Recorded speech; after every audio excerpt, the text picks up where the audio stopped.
Hi guys, welcome back in engineer style का ज्ञान। आज हम आपको बताने वाले हैं मोस्ट क्वेश्चन ऑफ BME यानी बेसिक मैकेनिकल इंजीनियरिंग। देखिए एनके की बुक में मैंने देखा काफ़ी सारे चैप्टर्स में इसको बांट रखा है, आई डोंट नो व्हाई, और काफ़ी कुछ डिफिकल्टी देखने को मिली। जेन्युइनली बताऊं तो मैंने मेरे टाइम पर इस तरह से तो BME को कभी नहीं पढ़ा था। इसको पढ़ने के लिए मेरे पास थे मेरे सर के द्वारा दिए हुए परफेक्ट नोट्स, और वही नोट्स है मेरे पास, ठीक है।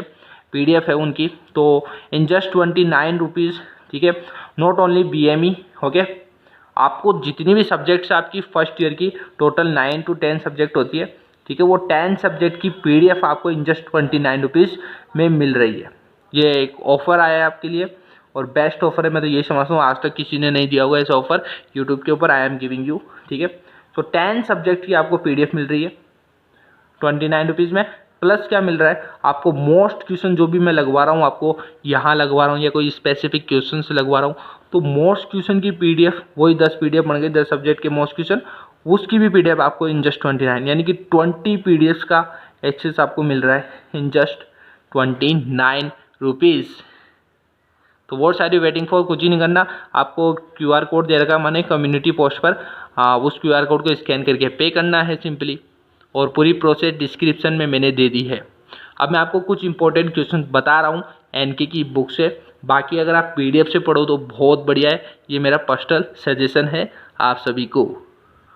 तो यहाँ पे मार्क कर लीजिए क्वेश्चन नंबर 1, 2 और 3। 2 थोड़ा इंपॉर्टेंट है, थर्मोडायनेमिक्स के लो है 1 और 2 और 3, ठीक है। थर्मोडायनेमिक्स सिस्टम क्या होता है? Close, open, isolated. इन्होंने तो इतों में सल्टा दिया, लेकिन इनको अंदर से डीप से डिफाइन भी करना पड़ता है, वो आपको PDF के अंदर मिल जाएगा, इसलिए don't worry. Different laws of perfect gas, ठीक है। गैसीय लॉ है जितने भी, वो सारे यहाँ पर आ जाएंगे। लाइक गे लुसाक हो गया, चार्ली हो गया, बोयल हो गया और जूली लॉ हो गया, ऐसे करके 5 चाहिए, ठीक है। तो इनको भी पढ़ लेना और आपको PDF में तो अच्छे से मिलेंगे गाइस। इसी का चैप्टर 2 है। मोस्ट ऑफ द क्वेश्चन मैंने इसमें लगवा दिए क्योंकि छोटे छोटे चैप्टर इन्होंने दे रखे, आई डोंट नो व्हाई। तो क्वेश्चन नंबर 1 कीजिए, 2 कीजिए, ठीक है।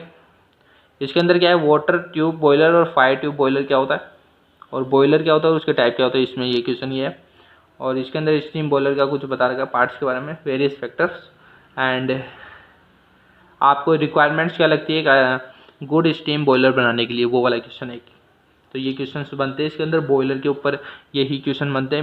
मेजर तो आपका वाटर ट्यूब और फायर ट्यूब होता है, और इनका डायग्राम भी होता है, बट इन्होंने नहीं दे रखा, क्या करें अब। स्टीम टरबाइन, लेकिन PDF के अंदर आपको सारे डायग्राम सब कुछ मिलने वाला है। ओके, स्टीम प्रिंसिपल आपको समझ में आ गया, ठीक है। Differentiate between impulse and reaction turbine, ठीक है, इसके बारे में आपको पता होना चाहिए। इनके भी डायग्राम नहीं दिए बोलो यार, डायग्राम बिना तो आपको एग्जाम में नंबर ही नहीं मिलेंगे मैकेनिकल में, डायग्राम इज मस्ट, ठीक है। तो आप PDF लीजिए गाइस, थोड़ा विश्वास रखिए मेरे पर। ओके, हो गया, ये सब छोड़ दीजिए, चैप्टर 4 में आ जाइए। Introduction to the power plants. Plants 6 हैं, एक तो जैसे वाटर का है, ठीक है, इसी प्रकार कोल का एक आपका न्यूक्लियर का होता है, ऐसे करके 6 है टोटल। तो वो आपको आइडिया होना चाहिए 6 के 6। और ज़्यादा अगर चांस उसके रहते हैं हाइड्रोलिक पावर प्लांट यानी वाटर वाले के, फिर उसके बाद चांस आता है किसी का, तो वो आता है न्यूक्लियर पावर प्लांट का। और इन्होंने दिखाता हूँ आपको, देखो इनका कंटेंट देखिए, यहाँ से स्टार्ट हुआ, ये कोल इतना सा, ये इतना सा इतना सा। अरे इनके डायग्राम, इनकी मेरिट डिमेरिट प्रॉफिट कुछ तो बताओ यार। 3 लाइन में करके आएंगे तो वो नंबर भी उस हिसाब से मिलेंगे फिर, इसलिए PDF इज इम्पोर्टेंट। ये क्वेश्चन लगवा लिया आपने, ठीक है। मेन कंपोनेंट ऑफ HEPP, फिर आपको पता होना चाहिए different type of power plants क्या है, तो ये 7 है जिसमें से 6 इम्पोर्टेंट है, ठीक है गाइज। ओके, ये 6 इंपॉर्टेंट है, इनका कंटेंट आपको यहाँ से मत पढ़ना, पहले बोल रहा हूँ, नंबर बहुत तगड़े वाले कट जाएंगे। PDF प्रीफर कीजिए, अपने टीचर्स को या किसी को बोलिए उनके पास नोट्स हो तो प्रोवाइड करवाएं। यहाँ पर ये आप लगवा लीजिए, ठीक है क्वेश्चन। एक आप न्यूक्लियर पावर प्लांट, वो सारे पढ़ना पड़ेगा यार। न्यूक्लियर पावर मैं बता दिया ना आपको, हाइड्रोलिक न्यूक्लियर, इन 2 पर ज़्यादा फोकस करना है आपको। एक थर्मल कर लीजिए, कोल वाला। आगे बढ़ते हैं, तो इसके अंदर आप देख पा रहे हैं क्वेश्चन कंपेरिजन दे रखा है जितने भी पावर प्लांट्स हैं सबके। तो ये कंपेरिजन आप तभी समझ पाओगे जब आपको सबका आइडिया है और सबके डायग्राम आपने देख लिए हैं। तो मैं सजेस्ट करूँगा पहले PDF के थ्रू पढ़िए, उसके बाद कीजिए। Chapter 5 pump. देखो कैविटेशन क्या होता है पंप में वो समझना है। एक आपका कॉन्फिगरल होता है पंप, एक होता है रेसिप्रोकेटिंग। दोनों फोर्स होते हैं, आपको पता ही है, फिजिक्स में पढ़ रखा होगा आपने। तो उन दोनों फोर्स के ऊपर ये पंप होते हैं, ये दोनों पढ़ने जरूरी है। इन्होंने तो 2 लाइन में कर दिए, लेकिन आपको अच्छे से करके आना है। यहाँ पे इन्होंने इनका डिफरेंस दे दिया और इसी के साथ इन्होंने चैप्टर भी ख़त्म कर दिया। कोई बात नहीं, PDF जिंदाबाद। एक तो ये लगाइए कंप्रेशन रेशियो क्या होता है, एक आप लगाइए calorific value of the fuel used in the engine, CV कहते हैं जिसको। एक 2 स्ट्रोक एंड 4 स्ट्रोक में डिफरेंस पता होना चाहिए, बट डायग्राम बिना मज़ा नहीं आएगा भाई। डायग्राम आपको PDF के अंदर मिल जाएगा, ठीक है, और इनका डिटेल कंटेंट भी मिल जाएगा।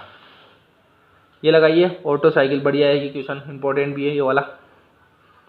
देख लिया ऑटो साइकिल वाला, इसके ऊपर न्यूमेरिकल आ सकता है, चांस रहते हैं, लेकिन अगर आपको नहीं आता है न्यूमेरिकल तो प्लीज़ छोड़ देना। 100% पेपर कभी भी कवर अप करने की कोशिश मत करा। जो आता है वो करना चाहिए और अच्छे से करके आना चाहिए, ताकि उसमें नंबर ज़्यादा मिल सके। लेकिन पेपर तो पूरा करके आना, लेकिन सिलेबस पूरा मत पढ़ना, क्योंकि पेपर वे सिलेबस ज़्यादा ही बड़ा है यार। चूज़ कर लेना जिसके नंबर ज़्यादा है वो उस हिसाब से कर लेना, अपने अकॉर्डिंग जो भी आपका आइडिया है, ठीक है। ये लगा लिया स्टॉक वाला, स्पार्क इग्निशन वाला है वो, ठीक है, स्पार्क वाला, ठीक है। रेफ्रिजरेटर और एयर कंडीशनिंग नाम से पता चल रहा है, दोनों की डिटेल आपको पता होनी चाहिए। तो जैसे कि आप देख पा रहे हो यहाँ पर ये वाला क्वेश्चन भी लगा लीजिए, यूनिट फाइंड आउट करना है इसके अंदर। सेकंड वन आपका coefficient of the performance of refrigerator, और रेफ्रिजरेटर सिस्टम कैसे पूरा वर्क करता है वो पूरा डिटेल में आपको यहाँ पर पढ़ना है, ठीक है। इसमें दे रखा है इन्होंने पूरा डिटेल में यहाँ तक, ओके। एक आपको क्वेश्चन दे रखा है एयर कंडीशनिंग का, देख पा रहे हो यहाँ पर, और उसका डायग्राम भी इन्होंने यहाँ पे ड्रॉ कर रखा है, लेकिन इतना खास नहीं है, और ये पूरा आपको रीड आउट करना है, ठीक है। एक आपका क्वेश्चन ये बनता है इलेक्ट्रोलस रेफ्रिजरेटर, ये भी एक बार देख लेना, आजकल थोड़ा फेमस है। ट्रांसमिशन ऑफ पावर के ऊपर बात कर रहे हैं यार, इतना शानदार चैप्टर है ये ट्रांसमिशन ऑफ पावर। इन्होंने थ्योरी के अंदर पटक रखा है इसको, लेकिन इसके ऊपर बनते हैं न्यूमेरिकल्स, ठीक है, डेरिवेशंस। बहुत बढ़िया चैप्टर है ये गाइस, पढ़ोगे तो आप।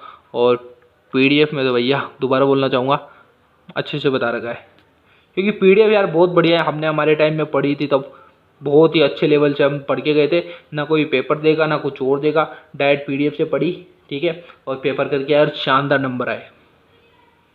ये वाला क्वेश्चन लगाओ बेल्ट ड्राइव वाला, ठीक है।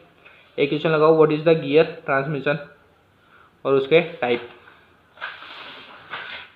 हो गया। एंड ये बेल्ट ड्राइव के जितने टाइप है एक बार ये पढ़ लेना, और PDF के थ्रू थोड़ा जाके देखना।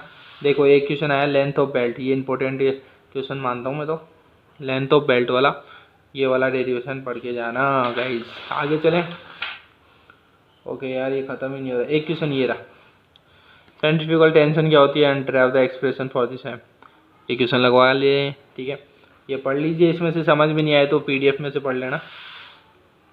मेटल कास्टिंग प्रोसेस देख लेते हैं फटाफट। कास्टिंग प्रोसेस आ गए यहाँ पर, टाइप ऑफ द पैटर्न्स आ गए, मेटल कास्टिंग क्या होती है उसके डिफरेंस आ गया पूरा, ओके। आगे चलें, chapter 10 metal forming process.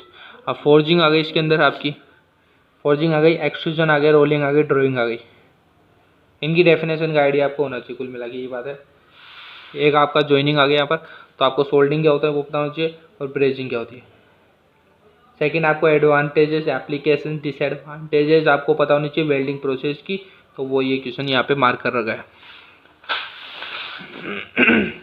Discuss the cutting techniques used in the gas cutting process and give the working of the welding process. दोनों दे रखा है, अच्छे से पढ़े, एक ही क्वेश्चन एक ही वाला। आगे चले, लेच मशीन पे आपने काम किया होगा फर्स्ट ईयर में, बस यही है लेच मशीन के बारे में डिफाइन कर रखा है यहाँ पे।